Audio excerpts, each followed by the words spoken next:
Halo guys, selamat pagi. Semuanya semangat? Harus semangat. Nah, di sini saya akan memberikan penjelasan tentang berakhirnya politik apartheid di Afrika Selatan. Nah, apa itu politik apartheid? Politik apartheid adalah kebijakan politik yang membedakan penduduk berdasarkan warna kulit.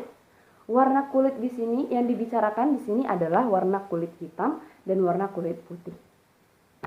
Loh, kenapa mereka dibedakan? Emang mereka salah apa? Pertanyaannya seperti itu. Pasti ada ya, pasti pertanyaan yang tersirat di kepala kita pasti seperti itu. Nah, saya akan menjelaskan seperti apa perjalanan politik apartheid di Afrika Selatan. Pertama-tama, Belanda datang menjajah Afrika Selatan. Kita tahu kan bahwa Afrika Selatan itu kaya akan berlian dan emas. Oleh sebab itu banyak bangsa Eropa berbondong-bondong untuk menguasai Afrika Selatan, terutama Inggris. Loh, kenapa Inggris ya?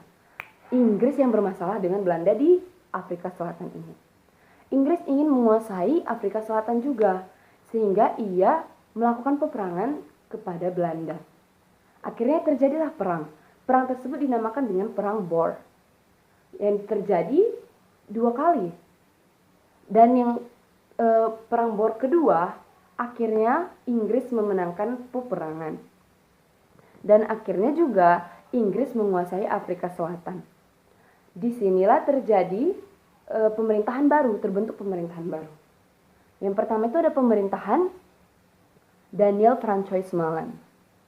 Disinilah berawal politik apartheid itu, guys.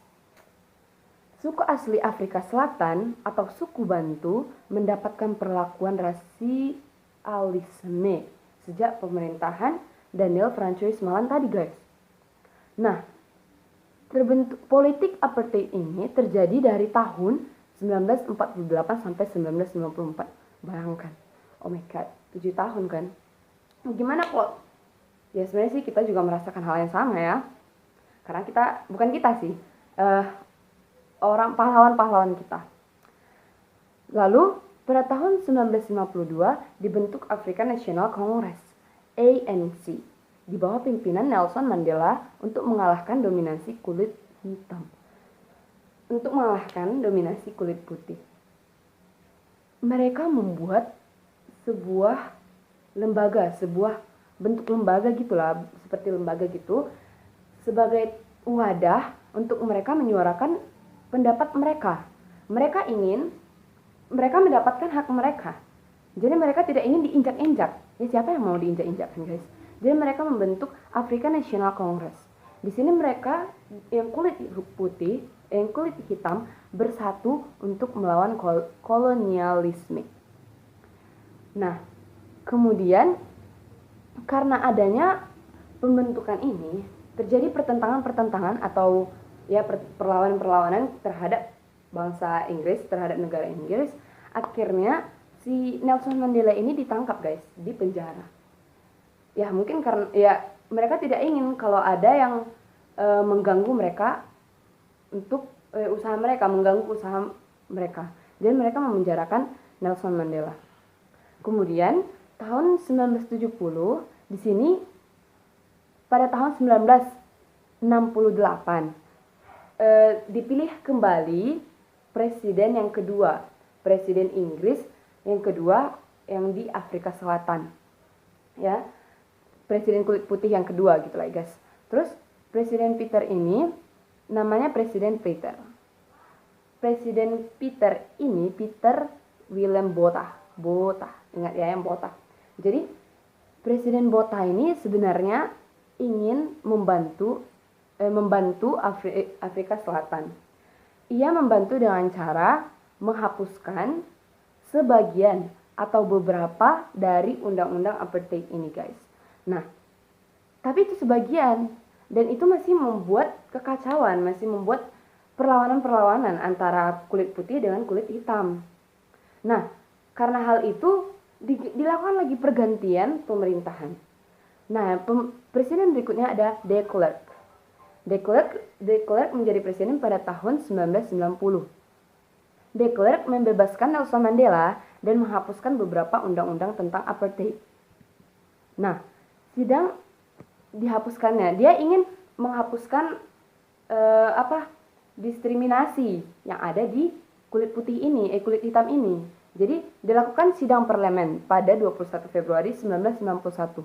De Klerk menghapuskan undang-undang tentang Land Act, tentang Group Areas Act, and Population Registration Act. Jadi, apa arti Land Act? Land Act ini adalah pembatasan bagi kulit hitam tentang wilayah tanah mereka. Mereka nggak boleh memiliki luas tanah melebihi yang sudah ditentukan. Misalnya, mereka ditentukan 14% tanah ini. Untuk mereka misalnya 40 meter, yang 40 meter gitu, nggak boleh lebih. Nah, apa Group Areas Act? Areas Act ini adalah pengelompokan. Misalnya terbagi dua, kan ada kulit putih dan kulit hitam. Jadi kulit hitam ini dibedakan rumahnya.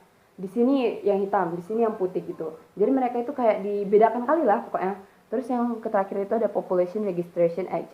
Di sini mereka dibuat pengelompokan, mereka disuruh membuat seperti kakak mungkin ya kalau kita, sebagai bentuk pengelompokan bahwa mereka itu adalah kulit hitam. Beda kulit hitam dengan kulit putih. Jadi mereka membuat pengelompokan. Itu orang Inggrisnya ya yang membuat pengelompokan tersebut. Itu ketentuannya. Jadi De Klerk tidak menyetujui hal tersebut. Jadi ia menghapuskan ketiga diskriminasi ini. Lalu pada tahun 1994 diadakan pemilu antirasial pertama dan hasilnya Nelson Mandela dan ANC keluar sebagai pemenang. Loh, kok cepat sekali? Oke, saya akan menjelaskan. Setelah adanya perubahan-perubahan, adanya penghapusan undang-undang apartheid, akhirnya kulit hitam merasa mereka ada hak lagi gitu. Mereka tidak pesimis lagi, mereka optimis. Jadi mereka tetap berjuang dan karena dikeluarkannya Nelson Mandela, nah si Nelson Mandela ini juga lah yang membantu kulit hitam. Nah di situ kan terjadi pertentangan nih, karena si De Klerk ini membuat keputusan untuk menghapus ketiga diskriminasi ini. Ketiga Land Act, Group Areas Act, sama Registration yang tadi. Jadi ada yang tidak setuju dan juga ada yang setuju. Siapa yang tidak setuju? Yang tidak setuju adalah bangsa Inggris tersebut, karena tujuan mereka untuk tujuan mereka melakukan apartheid itu adalah untuk agar mereka kulit putih menjadi dominasi di negara Afrika Selatan, agar mereka bisa menguasai Afrika Selatan, agar mereka bisa menjadi kaya gitu guys. Jadi istilahnya orang itu egois lah gitu ya.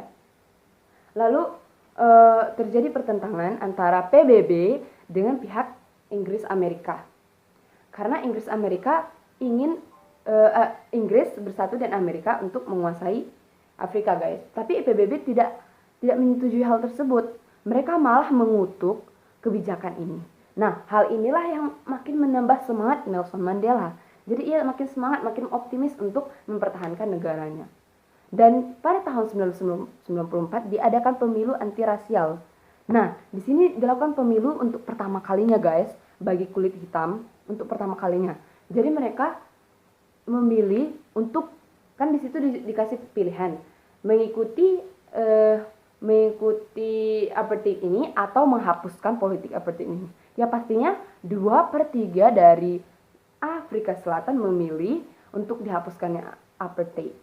Nah, dan disitulah dipilih Nelson Mandela menjadi presiden kulit hitam pertama di Afrika. Terpilihnya Nelson Mandela sejalan dengan berakhirnya politik apartheid guys. Jadi seperti itulah perjalanan politik apartheid. Seperti itulah berakhirnya politik apartheid. Jadi intinya bangsa Eropa egois, ingin memiliki apa yang tidak mereka miliki, seperti korupsi ya. Seperti itu guys. Sebelumnya aku ingin memberikan penjelasan lagi. Ada dampak dari penghapusan sistem apartheid ini di Afrika Selatan guys. Ada masyarakat kulit hitam dan kulit putih di Afrika Selatan dapat hidup berdampingan tanpa adanya pembatasan rasial dan menyebarnya paham antirasialisme di dunia internasional. Terus munculnya kesetaraan terhadap kaum kulit hitam dan kulit putih. Dan yang terakhir, ada Afrika Selatan mampu menerapkan pembaruan-pembaruan yang berdasar pada keberagaman. Jadi semua manusia itu sederajat ya. Jangan ada yang berpikir aku kaya, aku punya hak. Aku miskin, aku tidak punya hak. Jangan seperti itu. Jadi kita harus berpikir bahwa semua manusia itu sama. Jadi demikianlah hasil presentasi saya. Saya ucapkan terima kasih.